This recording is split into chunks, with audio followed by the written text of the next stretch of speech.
Selamat pagi, selamat siang, selamat sore, selamat malam Pak Chandra dan teman-teman. Saya Maharani Sena Marsala Hukum, NIM 20430100002.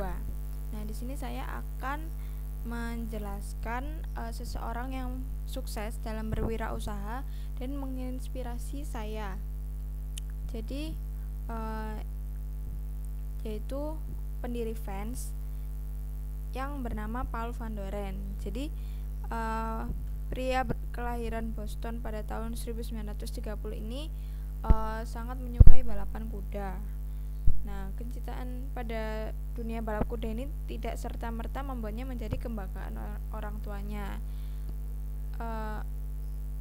Jadi orang tuanya itu malah meminta dia itu untuk bekerja di pabrik sepatu.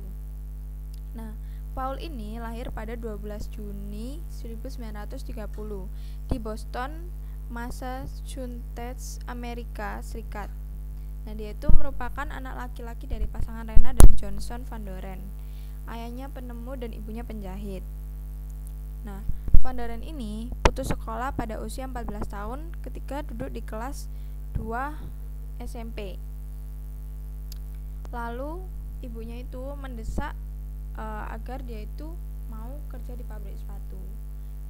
Akhirnya dia pada usia 16 tahun kerja di pabrik sepatu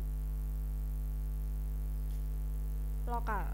Tahun 1966 bersama dengan saudaranya James Van Doren dan teman mereka Gordon, Ryan Emmert serta Serge D'Elia, Paul itu membuka sepatu Van Doren Rubber Co. Waktu itu mereka itu membangun kerajaan sepatu sneakers bermotif kotak-kotak yang memanfaatkan kekuatan budaya skateboarding. Jadi itu nama motifnya itu motif checkerboard. Jadi emang waktu itu mungkin hingga sekarang Vans itu memang dikenal dengan sepatu khusus skateboarding gitu. Pertamanya mereka itu menawarkan sepatu dengan harga mulai $2 hingga $5 atau sekitar 28.000 hingga 70.000 pada saat pertama buka. Nah, ketika setengah dari 10 toko awal didirikan tidak menghasilkan keuntungan, mereka disarankan akuntan untuk menutupnya. Jadi Paul itu nggak mau gitu loh. Cuman dia disarankan menutupnya karena banyak mengalami kerugian. Tapi Paul ini justru melakukan hal sebaliknya dan membuka toko lebih banyak lagi. Jadi dia itu malah menyangkal dan malah membuka toko lebih banyak lagi. Bagi Paul itu, semakin banyak sepatu yang dibuat, maka semakin turun biaya yang dibutuhkan untuk membuatnya dan toko-toko bisa tetap bertahan. Jadi menurutnya dia itu semakin banyak dia menghasilkan sepatu, semakin banyak dia menjual sepatu, semakin berkurang juga modal yang dia keluarkan. Jadi dia menurutnya dia itu kayak investasi kayak gitu. Dan toko-toko yang lainnya itu pun tetap bertahan. Misalnya ada beberapa toko yang mengalami kerugian atau kebangkrutan, tapi di sisi lain toko yang lain itu masih tetap bertahan kayak gitu. Nah, caranya itu membuahkan hasil. Jadi Vans punya sekitar 70 toko di California pada tahun 1970. Jadi ini tuh yang membuat Paul itu dikenal, bukan hanya sebagai pengusaha tapi juga sebagai inovator. Karena strategi yang digunakan tadi itu beda dengan perusahaan-perusahaan lain. Mungkin hanya dia yang menggunakan strategi seperti itu.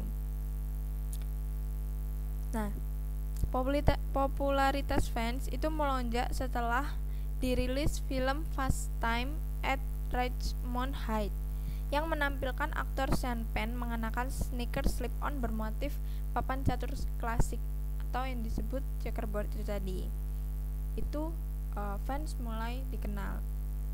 Nah, VF Corp lalu membeli Vans pada 2004 dalam kesepakatan senilai $396 juta. Nah, pendapatan per tahunnya itu meningkat jadi $2 miliar per tahun.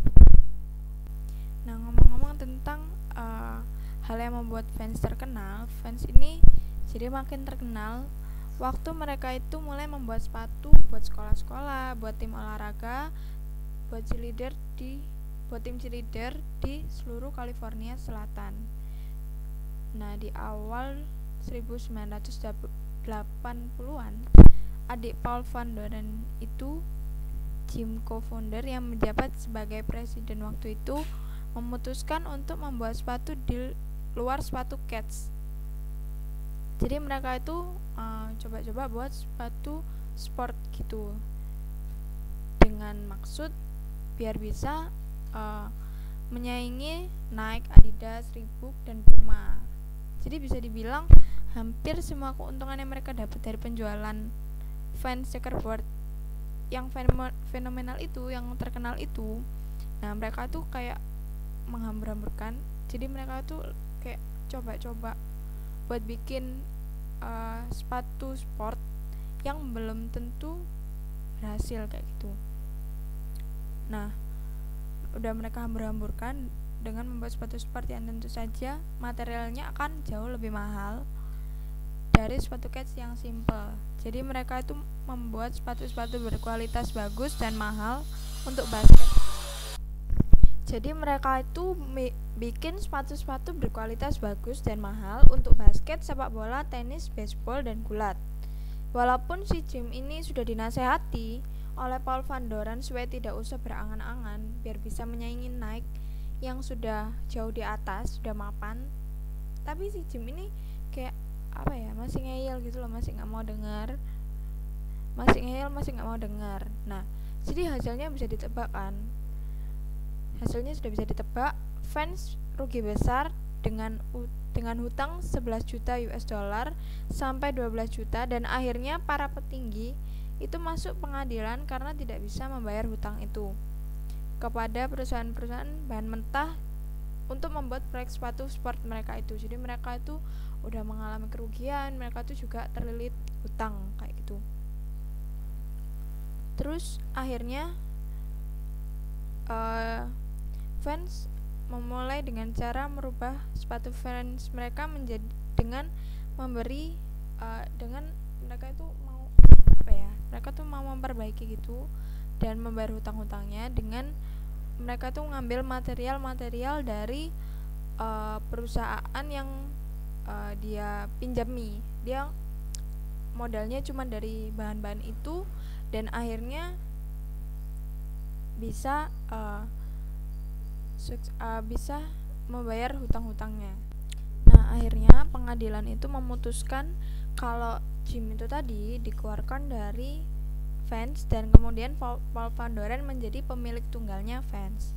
Nah, mau nggak mau Paul ini harus memeras otaknya biar bisa mulai lagi dan membayar semua utang-utang tadi dengan cara yang tadi saya jelaskan itu. Jadi dia itu memeras otak banting tulang untuk membayar hutang. Jadi dia memulai cara untuk merubah material sepatu Vans. Mereka hanya membeli material dari perusahaan tempat mereka menghutang. Itu tadi yang saya bilang. Jadi Paul itu cuman bermodalkan bahan-bahan yang dia ambil dari perusahaan yang dia hutangi demi biar bisa bayar hutang-hutangnya mereka. Nah, keuntungan perusahaannya dipotong untuk membayar hutang. Akhirnya setelah 3 tahun hutangnya lunas. Selama 3 tahun itu mereka tuh sama sekali nggak melakukan promosi biar hutangnya tuh cepat tertutup gitu. Jadi dia tidak menjalankan bentuk promosi sama sekali. Nah, apesnya pada saat itu ada perusahaan yang baru muncul berada di segmen yang sama dengan Vans, yaitu Vision Streetwear, dan mereka langsung promosi besar-besaran. Jadi itu waktu-waktu terburuknya perusahaan Vans. Dia sudah terlilit hutang, terus dia juga nggak bisa promosi karena ada brand yang lebih besar melakukan promosi besar-besaran itu. Jadi kalah gitu dia. Akhirnya Vans ini dibeli oleh perusahaan McCoval Delete Corp. Nah, hak kepemilikan perusahaan Vans itu diambil mereka jadi 10 tahun ke depan kayak gitu. Nah, jadi Paul Van Doren ini bisa survive sendiri, bukan dibantu sama teman atau saudaranya, karena emang dia waktu itu sudah memegang perusahaan Vans sendiri dan sempat 10 tahun dibeli perusahaan lain. Tapi akhirnya Paul ini bisa mengembangkan perusahaannya hingga sekarang. Nah, kenapa sih Paul ini menginspirasi saya? Jadi menurut saya tuh dia kayak apa ya, dia tuh nggak mau kalau sampai perusahaannya dia ini itu gagal, karena ini apa ya, kayak karena ini tuh kayak cita-cita yang dia mau dari dulu. Kenapa dia mulai bekerja di pabrik sneakers, mulai kerja di pabrik sepatu, karena dia juga mau membuat brandnya sendiri dengan membuat sepatu skateboarding kayak gitu. Jadi dengan caranya dia itu yang tadi, dia nggak mau menutup tokonya, dia malah memperbanyak tokonya, dia membuka.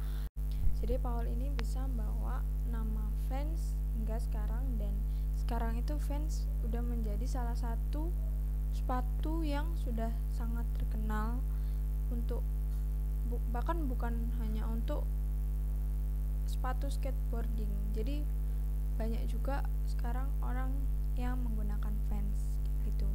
Jadi sekian, terima kasih. Selamat sore, selamat malam, selamat pagi.